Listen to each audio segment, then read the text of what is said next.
Assalamualaikum warahmatullahi wabarakatuh. Salam sejahtera bagi kita semua. Om Swastiastu, Namo Buddhaya, salam kebajikan. Perkenalkan, nama saya Chelsea Makalun Senge dengan NIM 2416040001 dari Program Studi Teknik Lingkungan Fakultas Sains dan Teknologi Universitas Nahdlatul Ulama Gorontalo. Pada kesempatan kali ini saya akan memaparkan materi mengenai daur hidrologi. Daur hidrologi atau siklus air adalah proses fundamental yang mengatur pergerakan air secara terus-menerus di bumi. Siklus air ini melibatkan proses evaporasi, transpirasi, dan kondensasi, presipitasi, infiltrasi, hingga limpasan. Semua proses ini mengontrol distribusi, kuantitas, dan kualitas air yang kita gunakan sehari-hari. Saat ini daur hidrologi mengalami perubahan signifikan akibat perubahan iklim global dan aktivitas manusia seperti urbanisasi dan deforestasi. Perubahan ini tidak hanya memengaruhi ketersediaan air, tetapi juga meningkatkan risiko banjir dan kekeringan. Karena itu penting bagi kita memahami bagaimana siklus air bekerja serta apa saja faktor yang memengaruhinya. Pembahasan interaksi proses utama dalam daur hidrologi.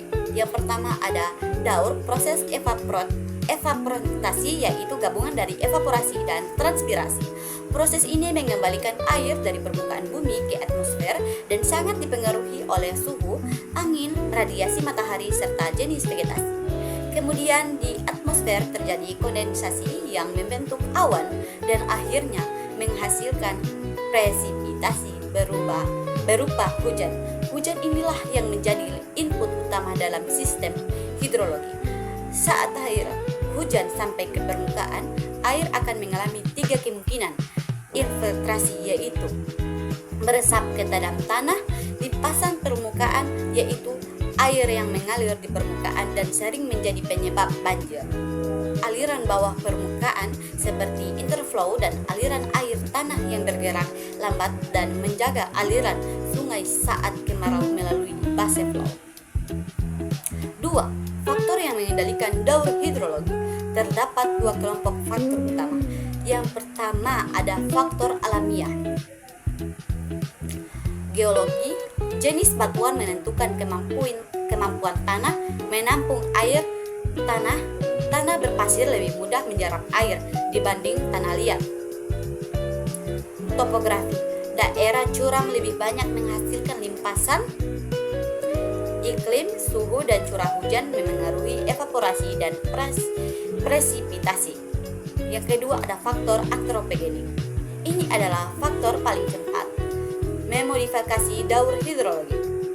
Deforestasi mengurangi infiltrasi, mempercepat erosi, dan meningkatkan limpasan. Urbanisasi menciptakan banyak permukaan kedap air, membuat air sulit meresap. Pengambilan air tanah berlebihan menurunkan cadangan air bawah tanah. Yang ketiga ada dampak perubahan daur hidrologi. Perubahan pada daur hidrologi membawa dampak serius. Yang pertama ada penurunan ketersediaan air bersih. Urbanisasi dan deforestasi mengurangi infiltrasi sehingga pengisian ulang air tanah menurun. Lama-kelamaan ini menyebabkan defisit air tanah yang berdampak pada ketersediaan air bersih jangka panjang. Selain itu, limpasan membawa banyak polutan ke sungai sehingga kualitas air menurun. Yang kedua ada peningkatan risiko banjir dan kekeringan. Banjir terjadi karena limpasan permukaan meningkat dan air mengalir lebih cepat dari permukaan kedap air. Kekeringan terjadi karena ketika air tanah tidak terisi kembali dan base flow menurun, menyebabkan sungai mengering setelah musim hujan. Kedua kondisi ekstrim ini adalah hasil ketidakseimbangan daur hidrologi akibat aktivitas manusia.